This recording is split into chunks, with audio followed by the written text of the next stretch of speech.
সেটা আমি বর্তমান সময় ক্ষমতায় না থাকলেও আমি জানি। আমাকে হোম মিনিস্টার ফোন করেছিলেন এবং তিনি আমাকে এই ব্যাপারে চুপ থাকতে বলেছেন। মমতা বন্দ্যোপাধ্যায় এইখানে কে খুন হয়েছেন সেটা স্পষ্ট না করলেও তার বিবরণ দেখে স্পষ্ট প্রতীয়মান হয় যে সেটা শহীদ ওসমান হাদী ছাড়া আর কেউ নয়। এবং তিনি যেই বিবরণে ওই সমসাময়িক ঘটনার কথা উল্লেখ করেছেন, আমরা ইতিপূর্বেও বিভিন্ন সময়ে শহীদ ওসমান হাদীর খুনের পরবর্তী সময়ে আমরা সংবাদ মাধ্যমে আপনাদের মাধ্যমে জানিয়েছি যে শহীদ ওসমান হাদীর খুনে ভারতের সংশ্লিষ্টতা থাকতে পারে। মমতা বন্দ্যোপাধ্যায়ের বক্তব্যের মধ্য দিয়ে আজকে এটা অত্যন্ত সুস্পষ্ট বিষয় যে শহীদ ওসমান হাদীর খুনের সাথে ভারত এবং তার গোয়েন্দা সংস্থা রয়ের প্রত্যক্ষ জড়িত থাকার প্রমাণ রয়েছে। আমরা আপনাদেরকে স্পষ্ট করে জানিয়ে দিতে চাই যে ভারত কেন শহীদ ওসমান হাদীকে খুন করতে গেল, ভারতের এইখানে কি স্বার্থ রয়েছে।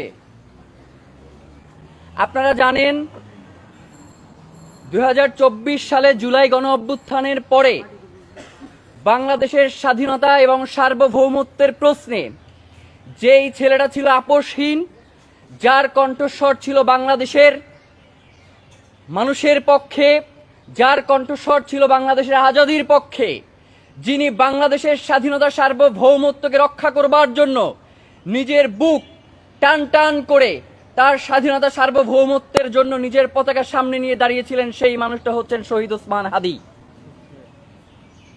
জুলাই পরবর্তী সময়ে আওয়ামী লীগ পালিয়ে যাওয়ার পরেও ভারত এই আওয়ামী লীগের মধ্য দিয়ে বাংলাদেশে তার আধিপত্যবাদ কায়েম করত।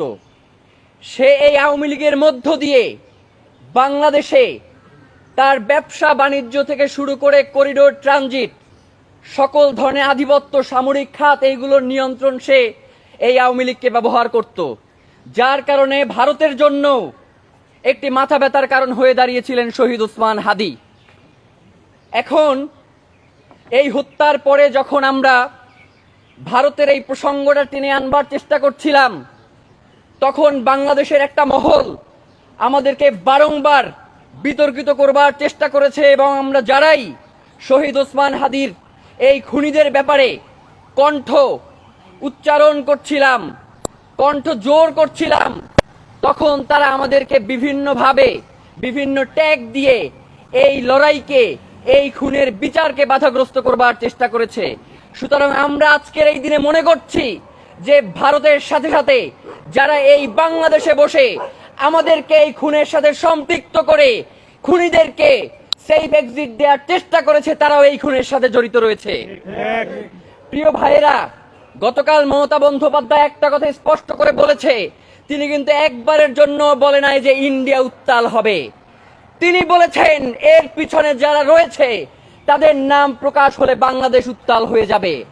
তার মানে আমরা ধারণা করছি ব্যক্তি বা সংস্থা এই খুনের পিছনে যে জড়িত রয়েছে, যার নাম প্রকাশ্যে বেরিয়ে আসলে বাংলাদেশ উত্তাল হয়ে উঠবে।